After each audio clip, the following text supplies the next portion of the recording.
박근혜 대통령의 비선 실세 최순실 씨의 딸 정유라 씨가 덴마크 현지에서 전격 체포되면서 국내 수사당국이 송환 절차에 착수했습니다. 현재 심경 한마디만 얘기해 주세요. 지금 어떠세요? 애기가 그래서 보고 싶으세요? 정 씨가 범죄인 인도 등의 반발에 법적 대응에 나설 경우 송환 결정이 늦어질 가능성도 배제할 수 없습니다.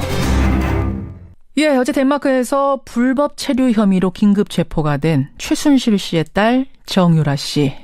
어제 뉴스쇼에서 저희가 그 독립 PD 박홍규 PD 인터뷰했던 거 여러분 기억하시죠? 그 박 PD가 저희와 인터뷰 직후에 정유라를 만나러 덴마크로 달려갔습니다. 예, 결국 만났습니다. 자, 박홍규 PD 다시 연결해보죠.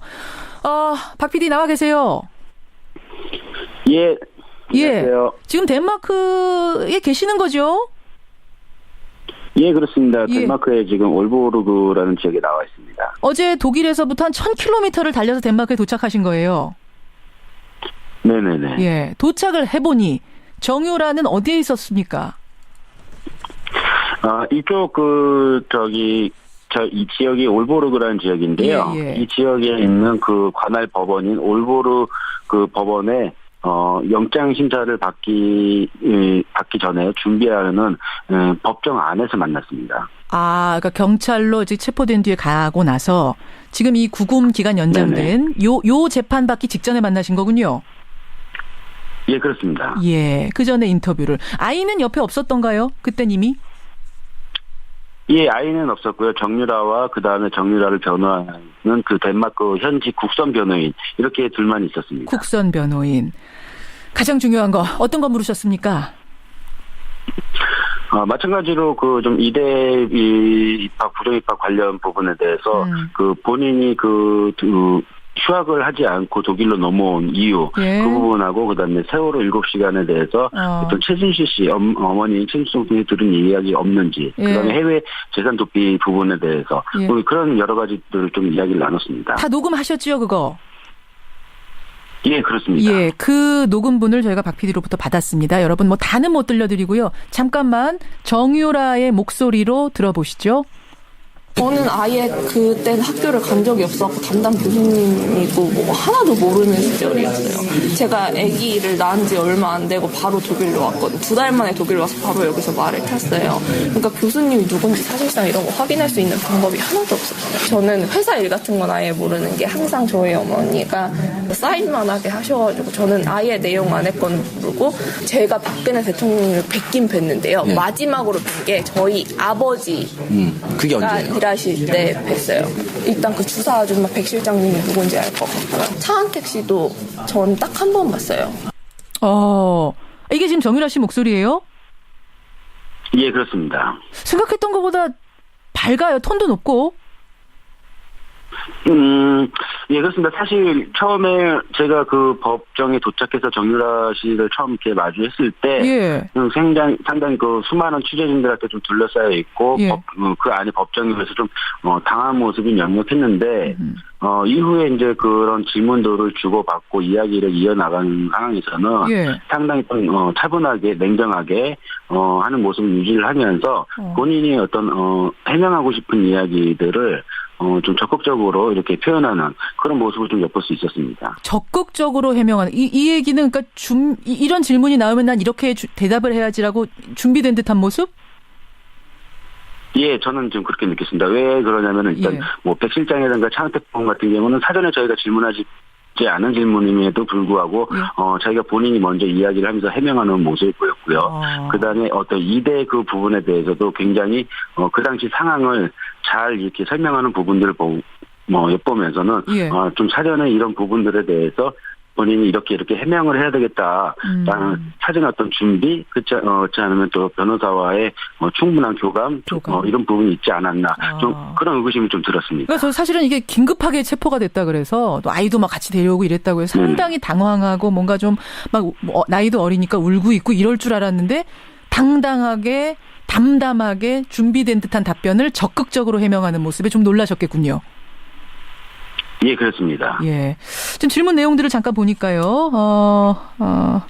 교수님 누군지나 몰랐고 회사 일 하나도 모르고 사인만 했다. 이런 얘기도 들리고 현재 심경도 물어보셨어요? 네. 예, 그렇습니다. 현재 신경이 어떠냐고 가장 먼저 물어봤을 때 예. 아이가 보고 싶다, 아이와 함께 하고 싶다. 그래서 계속해서 아이 이야기를 이렇게 좀 많이 했습니다. 아이를 보고 싶다. 삼성에서 구입해준 말에 관한 질문도 하셨죠. 예, 그렇습니다.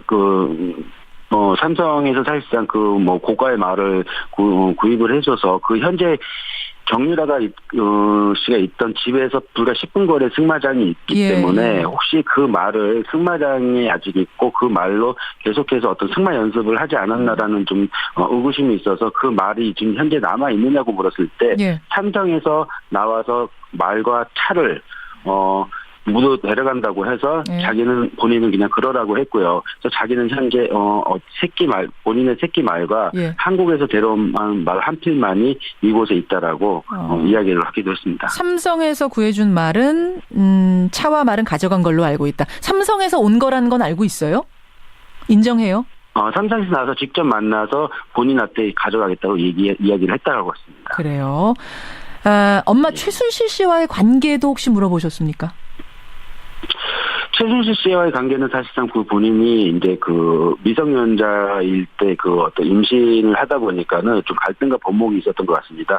그 과정이 이제 그러면서 관계가 자연스럽게 나빠졌고, 흔히 말하는 질풍노도의 시기니까 충분히 반항하고 그랬을 거라고 엿볼 수 있는 그런 부분이었고요. 아니, 대답을 했어요? 그러니까 엄마하고는 내가 사이가 별로 좋지 않다 이렇게 대답을 했어요?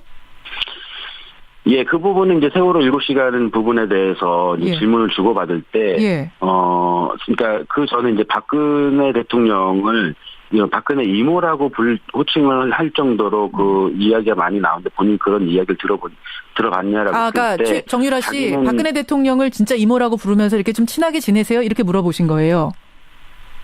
네, 그렇습니다. 그랬더니? 예, 그랬더니 이제 자기가 박근혜 대통령을 만나기는 했다 하지만 자기가 초등학교 때 만나고 그 이후로는 만나지 않았다라고 이야기를 했고요. 예.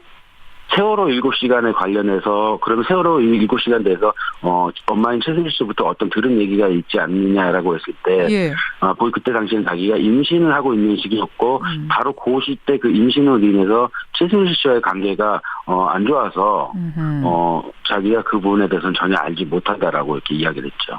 이게 준비된 답일 가능성이 있겠네요. 엄마와도 난 사이가 좋지 않아서 나는 아는 게 없고 대화도 잘 안 하고 박근혜 대통령과도 초등학교 때 본 게 마지막이고 나와 지금 관계가 없다. 이것도 좀 준비된 듯한 답변 느낌도 드는데 모르겠어요. 기사로만 줄기차게 만나던 이 정유라라는 사람을 직접 본 느낌이랄까요? 인상이랄까요? 좀 인상적인 게 있었습니까?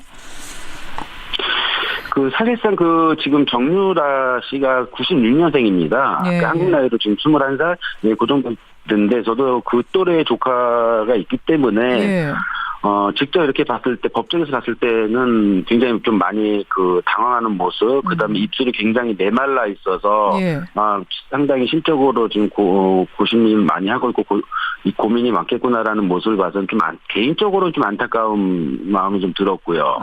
그러나 이제 바로 이제, 이런 의혹들이라든가 이런 것들에 대해서 질문을 주고 이야기를 받는 과정에서는 또 의외로 침착하게 어떤 마치 준비된 답변을 하는 모습들을 봐서는 사전에 치밀하게 조금 준비되지 않았을까라는 의심도 있고, 그다음에 이제 재판이 끝나고 나서 4조 구금이라는 이제 명령을 받고 나서는 이제 소리내서 울면서 소리내서 울었어요. 또다시 네네, 흐느껴 울면서 변호사한테 안겨서 흐느껴 울기도 했거든요. 또 그런 모습을 보면서는 또다시 무너지는 모습을 보고서 역시 아직 나이가 어려서 이런 상황들을 감당하기에는 조금 힘들어하는 부분이 좀 엿볼 수도 있었어요. 그렇군요. 지금 엄마가 어떤 상태라는 건 다 알고 있죠? 그런 것 같습니다.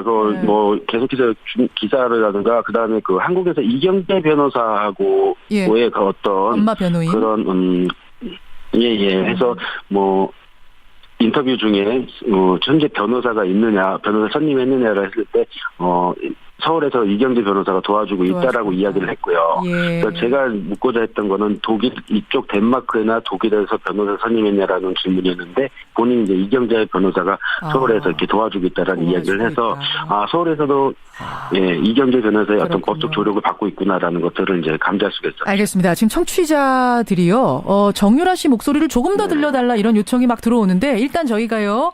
박홍규 PD로부터 받은 그 녹음 파일 전체를 다시 한번 지금 들으면서 혹시 2부에 시간이 되면요. 밖에 우리 PD분들에게 말씀드립니다. 시간이 되면 정유라 씨의 목소리를 조금 더 들을 수 있는 방법은 없는지 여러분 2부에 준비해놓고 있겠습니다. 의견 감사드리고요. 박홍규 PD 고생 많이 하셨어요. 또 연결하겠습니다. 예, 고맙습니다. 예, 덴마크 현지에 있는 박홍규 PD, 독립 PD를 통해서 정유라를 만나본 그 인터뷰 내용 좀 들어봤고요. 2부에서는요, 여러분.